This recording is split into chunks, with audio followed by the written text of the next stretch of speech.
Les professions réglementées, les équivalences, les nouveautés qui vous concernent, on vous dit tout dans les dossiers Qualita.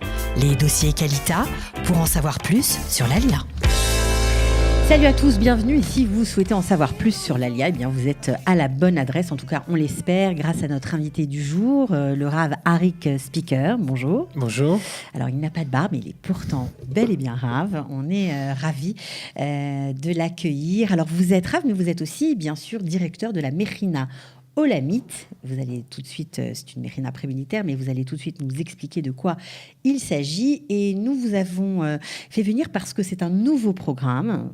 C'est une année d'existence simplement. On voudrait en savoir un peu plus, surtout pour ceux qui sont peut-être sur les starting blocks et qui veulent faire leur alia dans un certain cadre. Alors, qu'est-ce que c'est que cette Mechina Olamite qui en a donné l'impulsion et pourquoi vous avez décidé de prendre part à ce programme? Donc voilà, pour l'historique courte, il y a 5 ans, une dame qui s'appelle Mimi Lax, qui a une vue spectaculaire sur les besoins du judaïsme mondial, et qui, depuis des années avant cela, gérait un programme Massa d'1 an pour des Australiens qui s'appelait IBC, Israel by Choice, où à chaque fois, tous les quelques mois, elle décide d'aller dans ce programme ou un autre.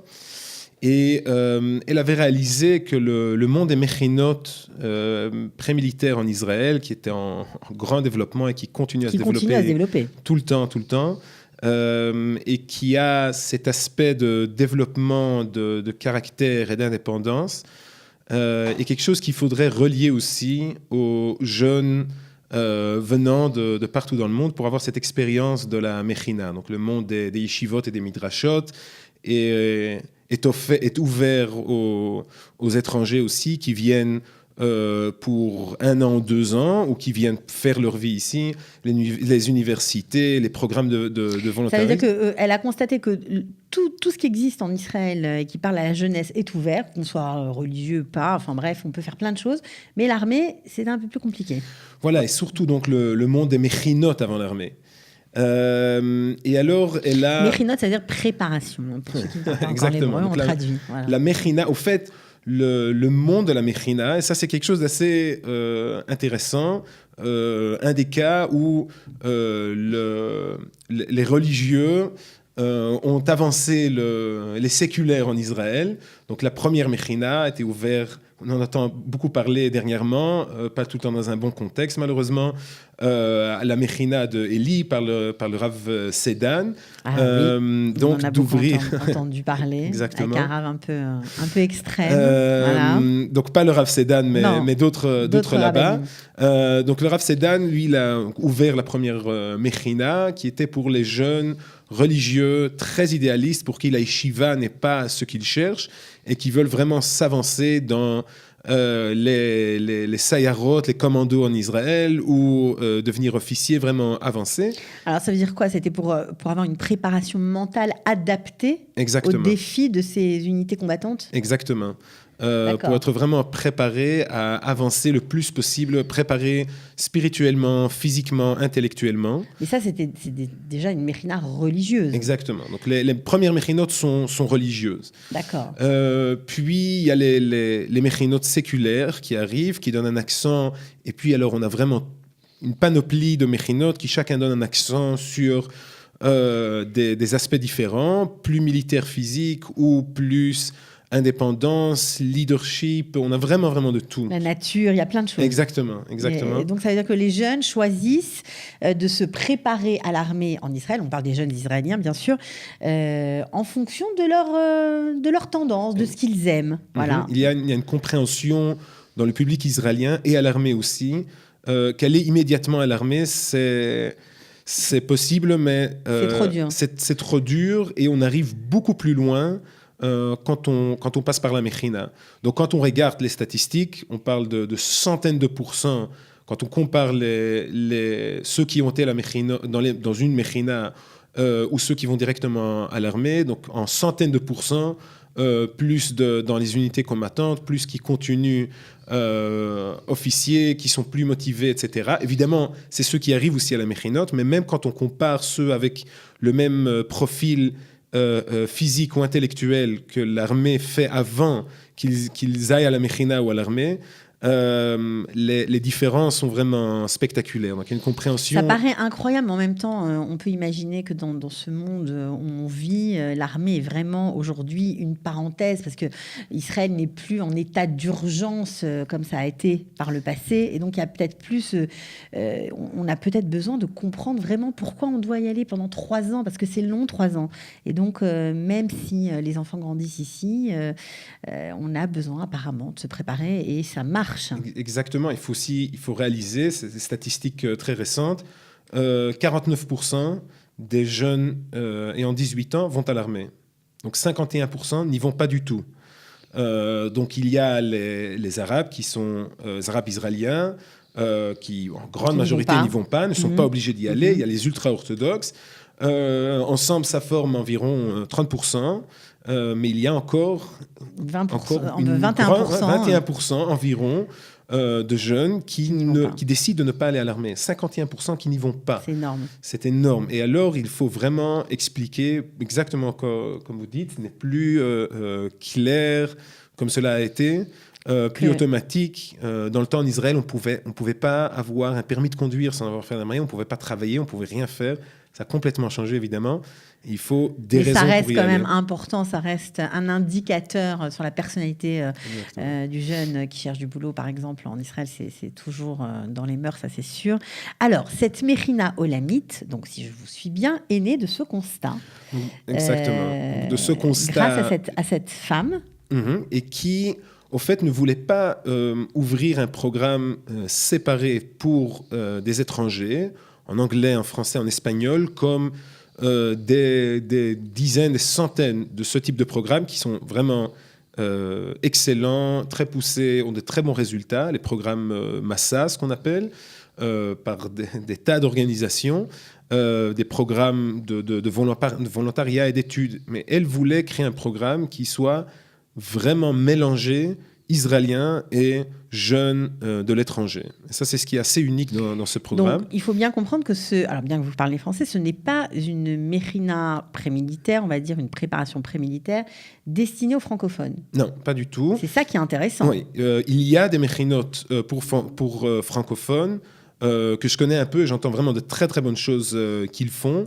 Chez nous, il y a des jeunes de partout, un grand nombre. On a des Australiens, des Sud-Africains, mais aussi des Nord-Américains, des Européens, d'un peu partout, qui viennent. Tout cela forme environ la moitié, et l'autre moitié, c'est des jeunes Israéliens. Donc, si vous êtes là, mon cher Rav Arik Speaker, j'imagine que vous souhaiteriez intégrer des francophones dans ce programme. Exactement. Donc ça, c'est ce qui nous manque encore un peu.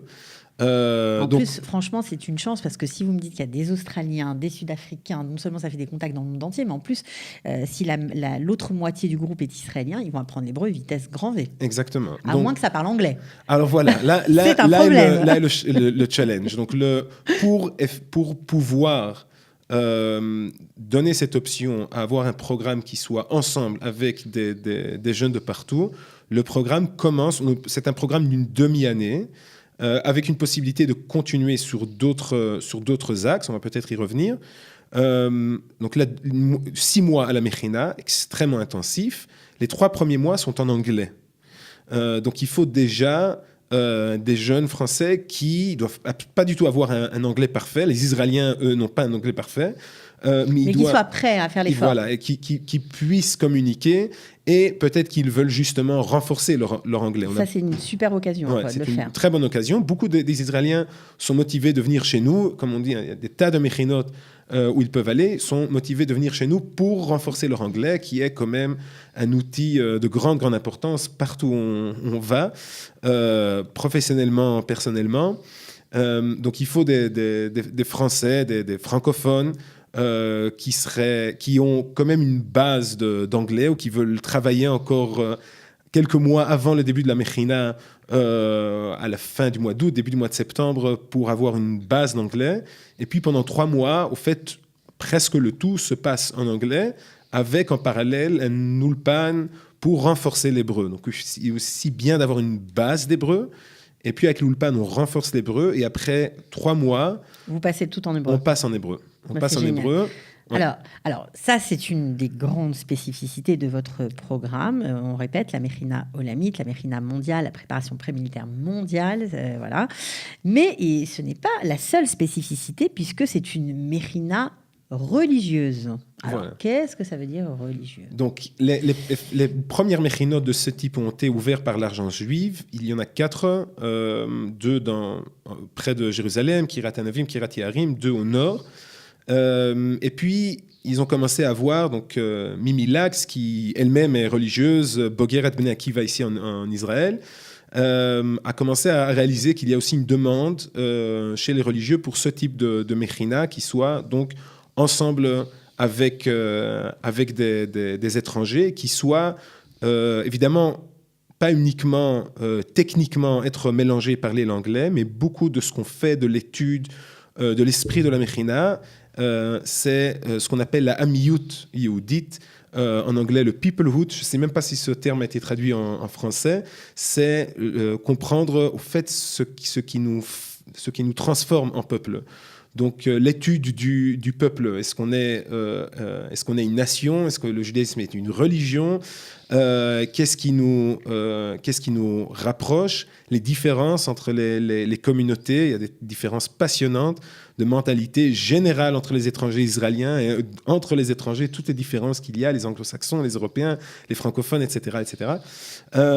Donc l'année passée, l'agence juive avec Mimi Lax sont approchés du Bnei Akiva mondial et ont proposé d'ouvrir une mechina, une 5e mechina, qui serait religieuse, donc un cadre religieux. Donc c'est la 5e mechina religieuse qui existe Non, pourquoi vous dites 5e la mechina? 5e mechina Kolami, donc c'est une mechinote de l'agence juive mixte étranger israélien. La 5e est la religieuse. Les autres sont pluralistes. Il y a des religieux et des séculaires. Donc des Français francophones intéressés peuvent aller dans une de ces mechinotes. Les programmes, en règle générale, sont assez similaires. Le concept est similaire. Et donc la 5e mechina, la note, la mechina olamite du Bnei Akiva mondial, qui est une mechina d'un cadre religieux. Donc dans le style du Bnei Akiva mondial, qui est un peu différent du Bnei Akiva en Israël, qui est un cadre religieux, mais pas nécessairement des gens qui viennent d'un... Il faut un background, pas nécessairement. Pas nécessairement. Il faut juste respecter le minimum commun. Voilà, exactement. Donc, surtout pour les Sud-Africains, pour les Australiens, ils y sont complètement habitués. Alors, c'est quoi le minimum commun au sein de la mechina? Alors, le minimum commun, pour être très pratique, concret, donc, bien sûr, quand on est à la mechina, on ne récarte pas du tout ce que les gens font à la maison et en dehors de la mechina. Quand on est à la mechina, alors il y a 3 prières par jour, la kippa pour les garçons, Shabbat est complètement respecté dans les chambres, tout à fait. L'ambiance de Shabbat, il y a l'étude de la Torah, ce n'est pas une yeshiva, on étudie toute la journée. Mais il y a des moments consacrés à l'étude. Oui, il y a des moments consacrés à l'étude, une étude ouverte, on peut poser toutes les questions. Alors, tellement ouverte, et ça c'est chouette, c'est que la mechina est mixte. Il y a aussi des filles. Et ça, c'est mixte c'est mixte garçons et filles ensemble. Il y a une autre mechina en Israël religieuse et mixte, mechina qui s'appelle Mechinat Yonatan, qui font aussi un travail excellent. Là, évidemment, c'est donc pour des jeunes qui ne cherchent pas ou ne veulent pas être dans une yeshiva où l'on étudie du matin jusqu'au soir, ce qui est évidemment sur soi-même fabuleux. En fait, c'est pour des jeunes qui ont envie d'être avec des étrangers, enfin en tout cas immergés dans un milieu qui parle plusieurs langues. Voilà, les francophones évidemment sont bienvenus dans votre programme, puisque c'est vous qui le dirigez, donc vous savez de quoi vous parlez. Ils seront bien accueillis, mais aussi des moments pour l'étude, donc c'est assez ouvert, parce que ce n'est pas une yeshiva, ça on l'aura compris, ce n'est pas une mechina sur le modèle de la mechina religieuse, on va dire, du démarrage, comme ça a été conçu au démarrage. Donc on peut évoluer, et bien sûr, j'imagine des entraînements militaires, de l'ulpan. Ça dure 6 mois. Voilà. en gros. Donc, pas mal. Effectivement. Combien de gens ont fait la Mechina cette année? Voilà, alors cette Votre année, on en Mechina. a eu 50. C'est beaucoup pour débuter.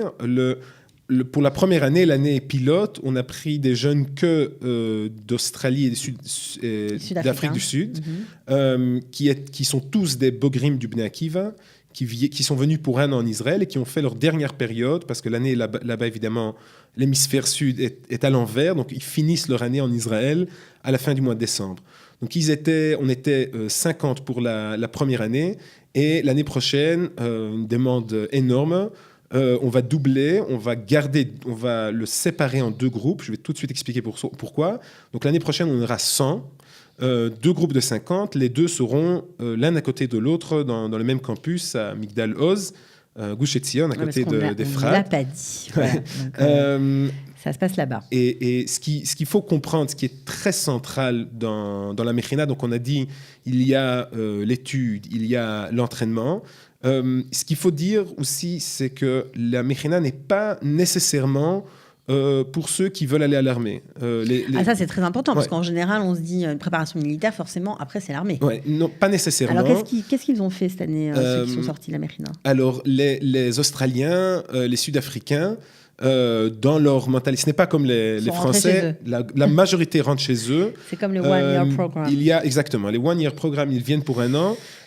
Mais ce qui est intéressant, c'est qu'il y a maintenant certains, vu que leur année se finit au milieu de l'année israélienne, du calendrier de l'hémisphère nord, comme en Europe et en Israël. Donc, ils sont revenus tous chez eux et maintenant, ils commencent à revenir ici. Il y en a certains qui veulent aller à l'armée ou qui veulent faire la Aliyah, mais la majorité retourne là-bas et ils deviennent Madrichim au Bnei Akiva. Ça, c'est leur programme à eux. Maintenant, donc, ce n'est pas nécessairement que pour ceux qui veulent aller à l'armée, parce que, et là, je viens justement à un accent très central dans la Mechina, dans le programme, c'est l'indépendance, le développement de caractère. Donc, la Mechina est dirigée en commun par l'équipe et les Chanichim de la Mechina.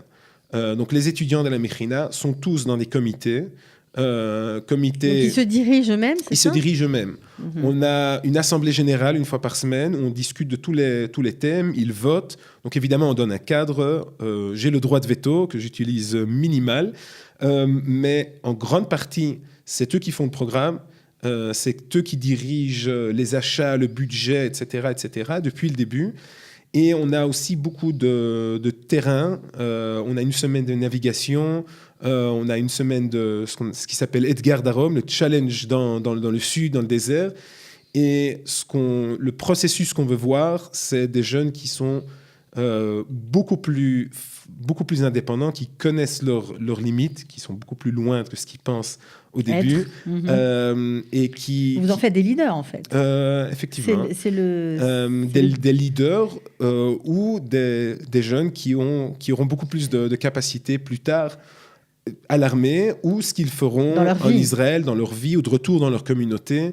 Donc, il y a la préparation militaire, mais pour les jeunes qui retournent dans leur communauté, il y a la préparation pour prendre un rôle central dans leur communauté. Chacun donne au peuple ce qu'il peut, ce qu'il veut. Et là, c'est une partie très, très centrale. Donc, quand je regarde les jeunes qui ont fini là maintenant... On vous sent très animé. Exactement. Ça a l'air d'avoir été une grande réussite. Ça a été vraiment... On a fini il n'y a pas longtemps et j'en ai encore toujours les frissons. Là, justement, aujourd'hui, il y a une des Chanichot qui rentre à l'armée. Demain, un autre, la semaine passée. Et on est vraiment très, très, très reliés. Ils sont très changés entre le moment où ils arrivent. Alors voilà, il y a un vrai changement dans leur personnalité, dans leur caractère. Donc, il y a évidemment l'étude, il y a la préparation physique. Ce n'est pas l'endroit le plus poussé de l'étude toranie. Bien sûr. Et ce n'est pas l'endroit le plus poussé pour la préparation physique, mais de ce qui est l'indépendance, le développement de caractère, il y a un changement absolument incroyable. Ouais, donc, ils osent dire ce qu'ils pensent. Leur capacité. Donc, les 2 dernières semaines, un des sommets de la Mechina, les 2 dernières semaines sont ce qui s'appelle le Chovek Israël. Donc, les règles du jeu, évidemment, quelques semaines à l'avance, on leur donne beaucoup de temps pour préparer. On les divise en couple. Chaque couple prend un jour et il prépare ce jour du début à la fin. Donc moi, ce que je dis, c'est qu'on a 2 semaines, on va du nord au sud. Et il faut faire un programme qui soit relié aux communautés d'Israël, à la société israélienne, aux communautés mondiales, etc. Environ la moitié du temps ou la moitié des journées, on a aussi des tioulim.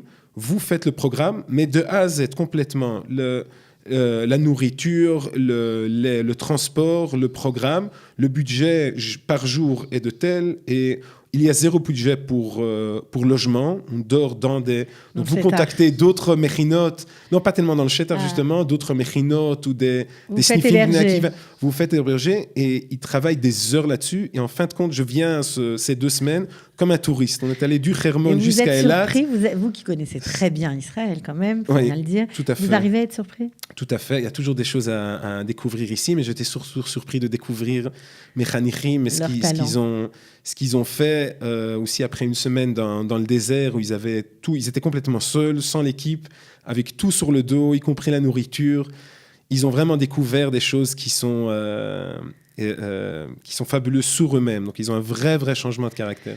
Bon, en tout cas, vous nous avez donné envie de découvrir ce programme, même d'y aller. Bon, pour nous, c'est un peu trop tard, mais en tout cas, pour ceux qui sont en âge, après le bac, par exemple, et qui ne savent pas trop quoi faire, c'est un bon moyen d'apprendre l'anglais, l'hébreu, d'en apprendre plus pour soi-même, de découvrir aussi la Yahadout, les communautés. Bref, c'est assez complet. Donc, n'hésitez pas. Comment on fait pour s'inscrire, pour vous contacter? On fait comment? Alors voilà, on cherche, au fait, sur Internet, on cherche Kolami, donc Kolami. Et puis on voit la chaîne générale de Kolami. Il y a aussi donc il y a les méchinotes pluralistes, mixtes, religieux par religieux. Il y a nous, la méchina religieuse. Et de là, on peut s'inscrire. Ou si on sait directement qu'on veut la méchina olamite, sur le site de Bnei Akiva Olami. Donc on cherche cela. Et on peut maintenant, il ne reste plus beaucoup de temps pour l'inscription, mais on veut vraiment avoir des Français bon, pour l'année prochaine. Donc on donnera... C'est jusqu'à quand les inscriptions? En principe, ça serait jusqu'à la fin du mois d'avril, mais on fera une exception pour les Français. Un petit effort. Bon, alors dépêchez-vous parce que les places s'envolent vite, c'est vite complet et c'est normal. Donc 2 groupes de l'année prochaine, vous serez 100, c'est déjà vraiment une belle réussite. Merci beaucoup, Arik Picard, d'être venu. De rien. Et bonne chance pour ce beau programme. Merci beaucoup. À bientôt. Ciao.